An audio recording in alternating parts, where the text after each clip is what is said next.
രാഹുൽ മാങ്കൂട്ടത്തിൽ നിയമസഭയിൽ ചെലവിട്ടത് 1 മണിക്കൂർ 14 മിനിറ്റാണ്. 9:17 സഭയിലെത്തിയ മാങ്കൂട്ടത്തിൽ 10:31 സഭയിൽ നിന്നും തിരിച്ചിറങ്ങി. പ്രതിപക്ഷ നിരയിൽ നിന്ന് കുറിപ്പ് കിട്ടിയതോടെയാണ് മാങ്കൂട്ടത്തിൽ സഭ വിട്ടത്. സഭയിൽ വന്നപ്പോഴും പോയപ്പോഴും മാധ്യമങ്ങളോട് മൗനം മാത്രമായിരുന്നു മറുപടി. നിലവിൽ MLA ഹോസ്റ്റലിൽ തുടരുകയാണ് രാഹുൽ മാങ്കൂട്ടത്തിൽ. വിവരങ്ങളുമായി VS അനു ആണ് ചേരുന്നത്. അനു, രാഹുൽ മാങ്കൂട്ടത്തിൽ മാധ്യമങ്ങളെ കാണുമെന്നാണ് പറഞ്ഞിരിക്കുന്നത്. അത് എപ്പോഴായിരിക്കും ഉണ്ടാവുക? ഈ പ്രതിപക്ഷ നിരയിൽ നിന്ന് അദ്ദേഹത്തിന് കിട്ടിയ സന്ദേശം എന്താണ്?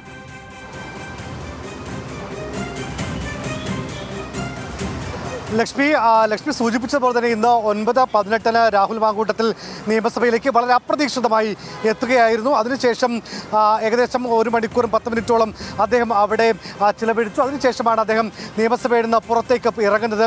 ഈ പുറത്തേക്ക് ഇറങ്ങുന്നത് കൃത്യമായൊരു സന്ദേശത്തിൻ്റെ അടിസ്ഥാനത്തിലെന്നാണ് മനസ്സിലാക്കാൻ വേണ്ടി സാധിക്കുന്നത്. കാരണം നിയമസഭ പിരിയുന്നിടത്തോളം സമയം ഇരുന്നാൽ ട്രഷറൽ ബെഞ്ചിൽ നിന്നും പ്രതിഷേധങ്ങൾ ഉണ്ടാകും. അതുകൊണ്ട് തൽക്കാലത്തേക്ക് ഇവിടെ നിന്ന് പോകാൻ വേണ്ടി രാഹുലിനോട് നിർദ്ദേശം നൽകുകയും രാഹുൽ അവിടെ നിന്ന് പോയി എന്നാണ് മനസ്സിലാക്കുന്നത്. ഏതായാലും രാഹുൽ ഇപ്പോൾ നിയമസഭ MLA ഹോസ്റ്റലിലാണ് ഉള്ളത്. അദ്ദേഹം മാധ്യമങ്ങളോട് പ്രതികരിച്ചേക്കും എന്നുള്ള ചില സൂചനകൾ അദ്ദേഹവുമായി ബന്ധപ്പെട്ട അദ്ദേഹത്തിന് ഏറ്റവും അടുത്ത ആളുകൾ പറയുന്നുണ്ട്.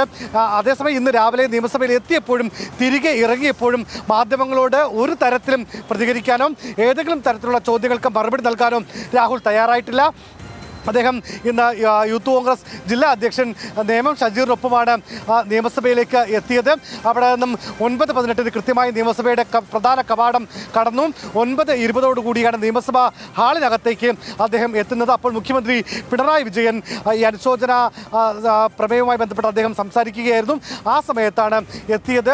കോൺഗ്രസിലെ ഒരൊറ്റ MLA പോലും രാഹുലിനോട് ഒരു ഘട്ടത്തിൽ പോലും സംസാരിച്ചില്ല എന്നുള്ളത് നമ്മൾ എടുത്തു പറയേണ്ടതാണ്. പക്ഷേ അതേസമയം ലീഗിലെ 4ഓളം MLA രാഹുലിനോട് അടുത്തെത്തുകയും അദ്ദേഹത്തോട് സംസാരിക്കുകയും ചെയ്തു. അതേസമയം നിയമസഭയിലേക്ക് എത്തുന്നതിന് മുമ്പ് രാഹുൽ മാങ്കൂട്ടത്തിൽ KPCC അധ്യക്ഷൻ സണ്ണി ജോസഫുമായി ഫോണിൽ ബന്ധപ്പെട്ടിരുന്നു. അദ്ദേഹത്തിനോട് കൂടി കാര്യങ്ങൾ വ്യക്തമാക്കിയ ശേഷമാണ് അദ്ദേഹം സഭയിലെത്തിയത്. ഇവിടെയാണ് ഏറ്റവും പ്രധാനപ്പെട്ട ചോദ്യം ഉയരുന്നത്. രാഹുലിനെ പാർലമെൻ്ററി പാർട്ടിയിൽ നിന്നും അല്ലെങ്കിൽ ഞങ്ങളിൽ നിന്നൊക്കെ അങ്ങ് മാറ്റി നിർത്തി എന്ന് പറയുന്ന കോൺഗ്രസ് എന്തുകൊണ്ടാണ് രാഹുൽ ഇന്ന് നിയമസഭയിൽ വരുന്നത് തടയാൻ വേണ്ടി കഴിയാത്തത്? പ്രത്യേകിച്ച് രാഹുൽ ഇന്ന് പങ്കെടുക്കരുത്, അത് രാഷ്ട്രീയമായി ദോഷം ചെയ്യുമെന്നുള്ള പ്രതിപക്ഷ നേതാവ് VD സതീശൻ്റെ നിലപാടിനെ മറികടന്നുകൊണ്ട് ഇന്ന് സഭയിൽ വരാനുള്ള ധൈര്യം ഇവിടെ നിന്നാണ് രാഹുലിന് കിട്ടിയത് എന്നുള്ളതാണ്. മറ്റൊന്ന്, ലീഗിലെ നേതാക്കളടക്കം അദ്ദേഹത്തോട് സംസാരിക്കുമ്പോൾ UDFൻ്റെ പിന്തുണ ഇപ്പോഴും രാഹുലിന് A ഗ്രൂപ്പിന്റെ പിന്തുണയുണ്ട്, കോൺഗ്രസിന്റെ പിന്തുണയുണ്ട്. പിന്നെ ആരുടെ കണ്ണിൽ പൊടിയിടാനുള്ള നടപടികളാണ് കോൺഗ്രസ് നേതാക്കൾ ഞങ്ങൾ മാറ്റി നിർത്തി അടഞ്ഞ അധ്യായമാണ് എന്നൊക്കെ പറയുന്നത്? യൂത്ത് കോൺഗ്രസിന്റെ ജില്ലാ അധ്യക്ഷനുമായി സഭയിലേക്ക് എത്തുന്ന രാഹുൽ മാങ്കൂട്ടത്തിൽ കോൺഗ്രസിന്റെ പൂർണ്ണ പിന്തുണ ഉണ്ടെന്ന് പറയേണ്ടി വരും. അല്ലെങ്കിൽ പ്രതിപക്ഷ നേതാവിന്റെ വാക്കുകളെ പോലും അപ്രസക്തമാക്കിക്കൊണ്ട് സഭയിൽ പ്രതിപക്ഷ നേതാവിന്റെ തൊട്ടുപിറകിൽ വന്നിരിക്കാനുള്ള ധൈര്യം ആരാണ് രാഹുൽ മാങ്കൂട്ടത്തിന് കൊടുക്കുന്നത്? അത് കോൺഗ്രസ് തന്നെയാണ്, UDF തന്നെയാണ്. കോൺഗ്രസിൻ്റെയും UDFൻ്റെയും പിന്തുണ, അത് രഹസ്യ പിന്തുണ രാഹുലിനുണ്ട്. പരസ്യ പിന്തുണ സ്വാഭാവികമായും ഇങ്ങനൊരു ഘട്ടത്തിൽ അദ്ദേഹത്തിന് ഉണ്ടാകാൻ ഇടയില്ല. അതേസമയം പ്രതിപക്ഷ നേതാവിനെതിരെ കഴിഞ്ഞ ദിവസങ്ങളിൽ ഉണ്ടായ സോഷ്യൽ മീഡിയ അറ്റാക്കുകൾ നമ്മൾ കണ്ടതാണ്. ഇന്ന് രാവിലെ നിയമസഭാ കോമ്പൗണ്ടിൽ പ്രഭാത നടത്തത്തിലെത്തിയ അദ്ദേഹവും VD സതീശൻ ഈ വിഷയത്തിൽ പൂർണ്ണമായും അദ്ദേഹം പ്രതികരിച്ചില്ല.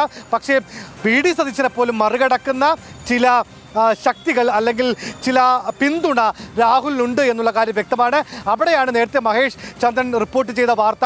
4 പരാതികൾ, അത് ചില IAS ഉദ്യോഗസ്ഥരടക്കമുള്ളവരുടെ പരാതികൾ ഈ പ്രതിപക്ഷ നേതാവ് അടക്കമുള്ളവരുടെ മുൻപിലേക്കുണ്ട്.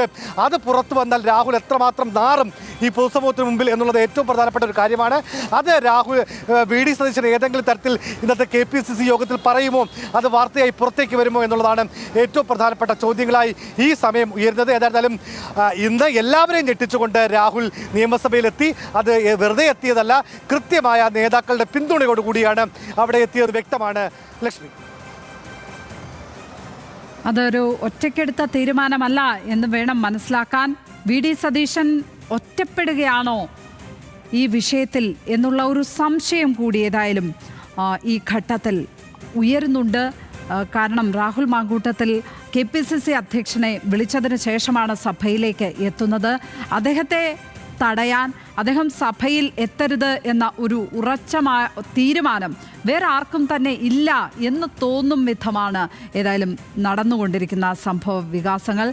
അതിനകത്ത് യൂത്ത് കോൺഗ്രസിന്റെ ജില്ലാ അധ്യക്ഷനാണ് അനുഗമിക്കുന്നത് എന്ന് ഓർക്കണം രാഹുൽ മാങ്കൂട്ടത്തിലിനെ.